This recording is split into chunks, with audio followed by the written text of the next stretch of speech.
तनी मैंने एगो छोट कहानी बिया, एगो छोट कहानी बिया, ज्यादा इको डाल दे बता आवाज हल्का हो जाए। मिक्सचर मीट खोलल जाला। ये प्रसंग हमरा बस कली चलता नहीं महाभारत में।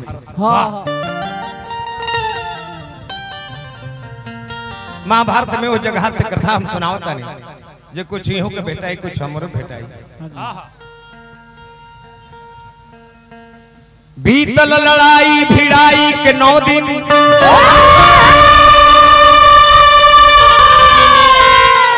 दसवां दिन भीष्म रण में समैले। अब तो जनात बाकी करके बलात परी, होई के क्रुद्ध मन युद्ध के बन गईले। जब लड़ाई के मैदान में पितामह भीष्म समैले और रोज 10,000 राजा के मारे लगले, तो 5 पांडव लोग पहुंचता पितामह के हैं के दादा दादा दादा गोड़ लगत नहीं जा। दादा कहले जे विजयी भव, तो कहले जे कैसे विजय हुई, कैसे रोज 10,000 राजा करवा मार देता नहीं, अब वरदान देता नहीं कि विजयी भव, तो हमने के विजय हुई कैसे? भगवान श्री कृष्ण ओइजे रहले। कहले कि सुनो लो रह भाई, हमारा हाथ में हथियार रही तब तक तो हमरा के प्रश्न ना करबो, अनुयुद्ध जीतबो।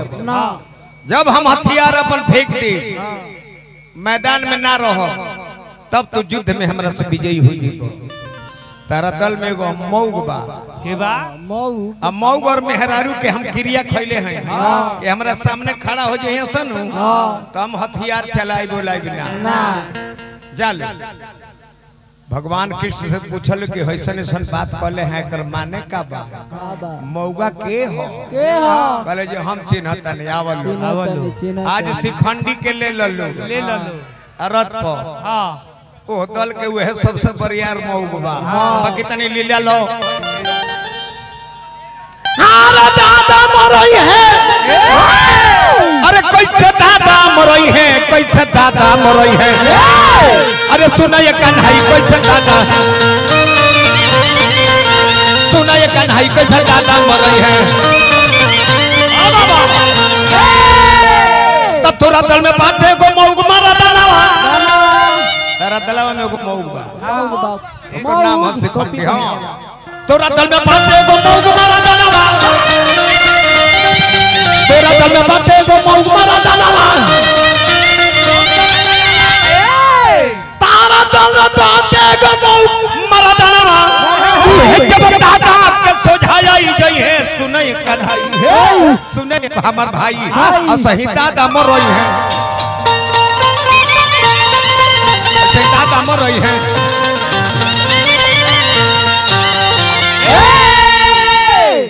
रथ पर शिखंडी के बैठा ला। जब शिखंडी के पितामह भीष्म देखले तो जान गए जे ई मरम भगवान कृष्ण के सिवाय दोसर जानत ना रहल जे शिखंडी के हो। एक मतलब जे नारायण जी के मन हो गइल बा कि अभी हम धरती पर से अपन जाए। तो जब उनके मन हो गइल बा तब शिखंडी के देखले पितामह धनुष बाण फेंक रहे। आज जब धनुष बाण फेंकले दुर्योधन खिसियाहनु रहे। दादा बाण चलावा, दादा बाण चलावा।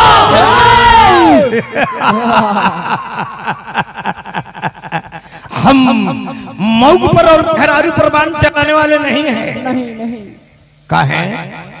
तेरा सामने है जे खड़ा वो के हो? अरे चुप रहो। दादा तू पागल हो गइलो, उम्र बढ़ेला, सठिया गइलो। हाय हाय हाय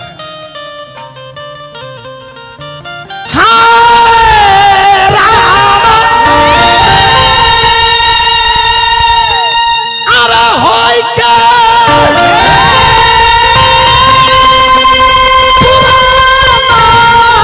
ए दादा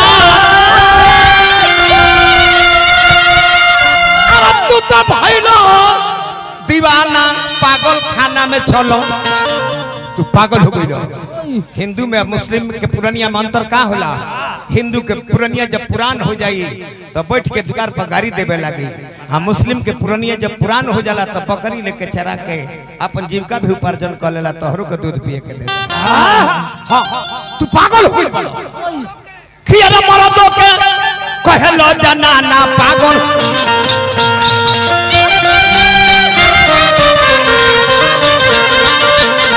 मरदों के कहलो जनाना पागल, खाना में चलो।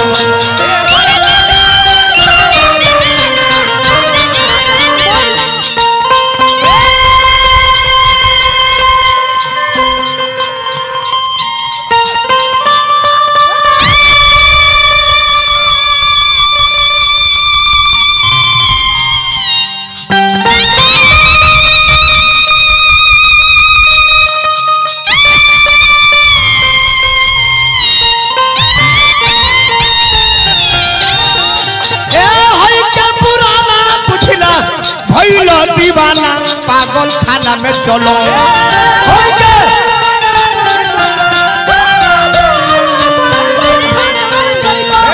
मर्दों के पागल खाना।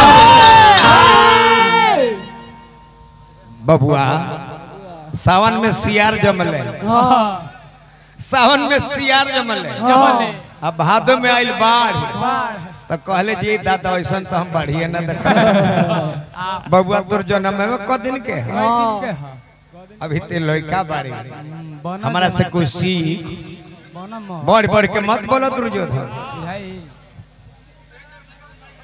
यही तरह को लड़का अपने माई के दूधवा पिए आ सहलोलई में खींचे लागल, कबाल दे कबाल दे। महतरिया हंसे जे हमर बाबू पियो आ पी के जियो, न त तहर बाबूजी कबार के थकल त तहरा से कब्र तारा बस के बात नहीं के उखाड़ल। आप दुर्योधन के बात सुन ले हैं पितामह भीष्म। कहले कि सुना, पशुआ पुरान पीला काटी जब मालिक के तकही के परी की कुकुरा पगलाइल बा। पांच जब जामेला बरसाती पितिंगा के त जनिह जे काले खराक ने राई। बाबू सुने कर कहानी जीवनी बताओ तनी ई के हो तन बिरहिया भाई लोग के भाबा खिया रामा हो चाहिए जन्म लेला द्रौपद के घर आना।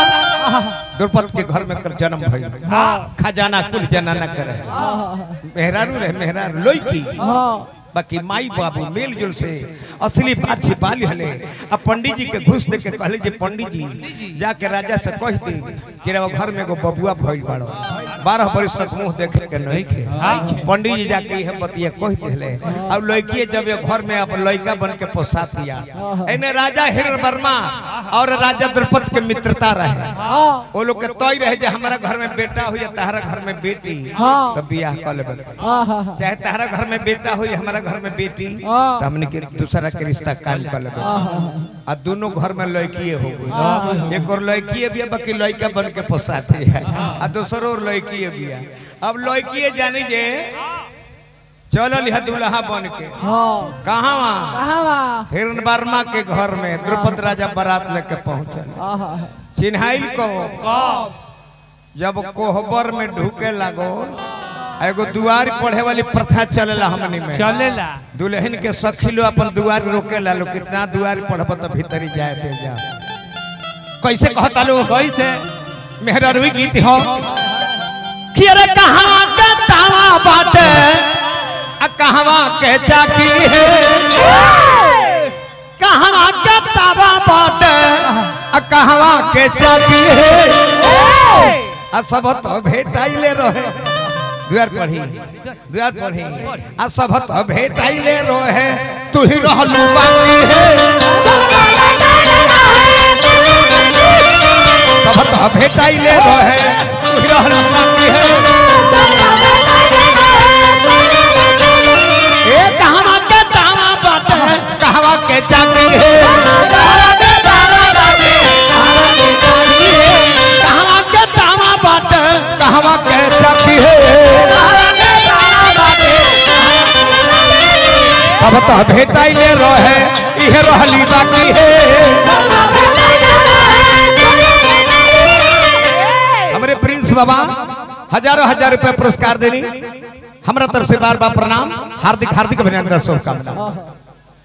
कहतल कि रे दुल्हा के सुते तो बोलू कि ना तुम करबू हां कहतरी सका कि चुप रहुए फुआवा आ चुप रहू काकी रे आ सब तो भेटाइले रहे बाकी है रहले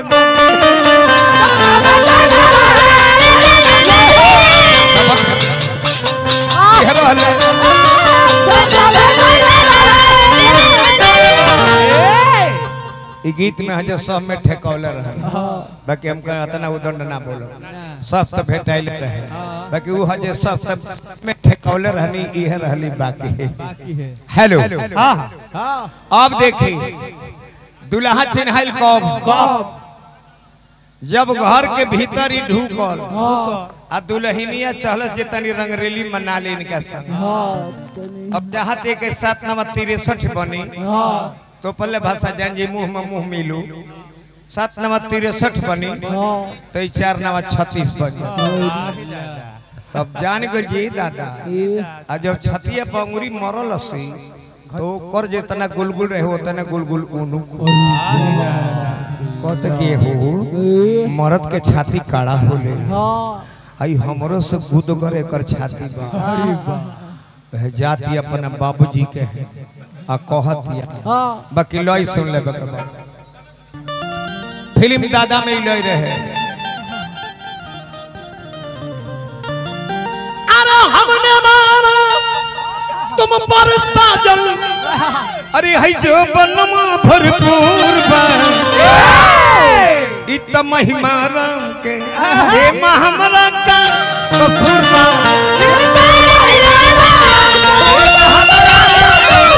इत महिमा राम के ये हमरा का कसूर बा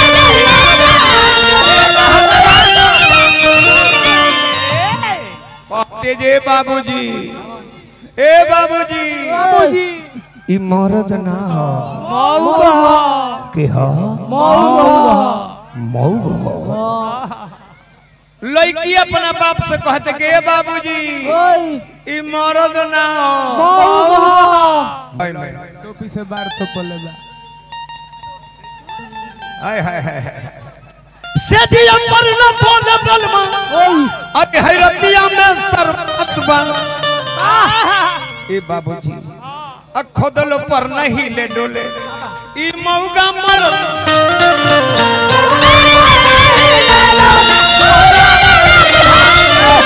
खोदलो पर नहीं ले डोले ई मौगा मर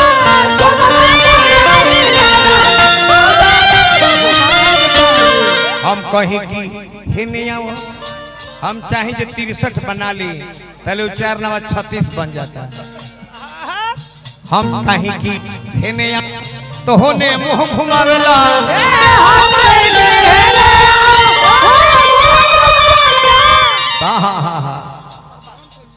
लाज छोड़ के सटल चाहिए तो तुम्हें केहू निकला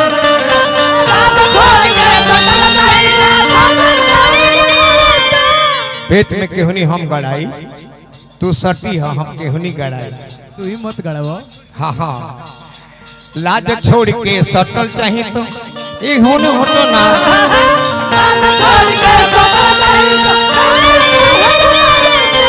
साला तारी खोलल पर ना तनिको सुख बुगात ए बाबूजी ए मरद ना मौगा हाँ हाँ हाँ हाँ अरे खोदल पर ना हिले डोले ई मौगा मरद खोदल पर ना हिले डोले मौगा मरद खोल गए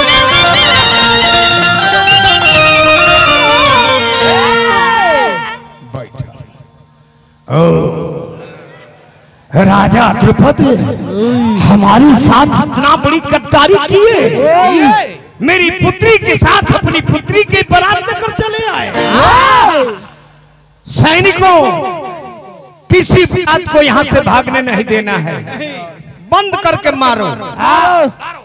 अब मारे के जब चलले सारी बारात चलल भागी, उ तो लड़किए न रहे, लड़का बन के गई रहे, उ रहिए भूला गई, घर से निकलली ना रहे और राह भूला गई, जंगल में अपन तुलबुल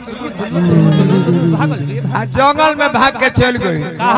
ते गो अस्तूरा करण नाम के यक्ष रहले, और उनके कुटियावा में जाके उनकर गोड़ हाथ दबावे लगे। अस्तूर करण के जब ध्यान टूटल, कहले जे बचिया बड़ा सेवा कैले बाड़ू, वरदान कुछ लेबू। कहली जी बाबा हम लड़की हई, हमार बाबूजी लड़की ना जान के लड़का जान के एगो लड़की ले बियाह करा दिले। ससुरारी में बड़ी शिकायत भइल बा, हमरा के लड़का बना दो। अस्तूर करण कहले जे बाची उ शक्ति हमरा लग नहीं थे, बाकी हम तारा के अपन रूप देके लड़का बना दे थोड़े दिन खातिर, बाकी रूपवा हमार लौटावे के पड़ी। कली की चाय दी चली, अतनो पर काम चली। गईले रूप मर्द के बन के ससुरारी में छोड़ खूब अपन दम चले के बाद में लोग कह जी तो लड़की रह रही, आज ही मर्द के भाषा बोलत दिया। कहे जे सुन लो, नगर के बेसिया सुंदर सुंदर बोलावस, आ रात भरे कर संग सुतावल जा, एक और चेक कल जाए जी मर्द ह के मेहरारू, आ तो अस्तूर कर के मर्द बना के भेजले बड़े, आ ओने से चलो आ जानी जे रात भर रंगरेली मनौलस। बेसिया लोग कहल के राजा जी रवानरे भर में पड़ल बने, प्योर मर्द ह, रात भर दम ना लेबे दल सके। अब देखी महाराज आयतने लेके मर्द बन के आया गईले, आ रंगरेली मनावे लगले कनिया संग। अस्तूरा कर कुटिया में लुकाइल बड़े लड़की बन के उ गईले कि का हो, रंगरेली मनावे लगल, पैसा मांग के ले लो, पैसा फेरो, तो कहतर कि ना फेरो ना फेरो ना फेरो ना फेरबो तो ना फेरबो तो लो, जब ये हमारा काम ना आई तो तोहरो काम ना आई। लड़का बन रहे अही जड़ा हो गए है श्रीखंडी, मर्दनगी कट के भूया गिर गई। तो कहले है पितामह जे बचवा सुन, भूलियो के एकरा पर बनना चलाई, अब भले ही लड़ाई में आज वे मराई, सच मानो आँख छुअता तू ना आगे के कहानी, सच मानो आँख छुअता तू ना आगे।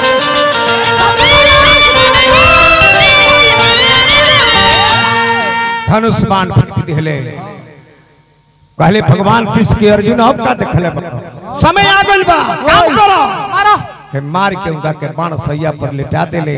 कथा गइल बन में सोचा अपना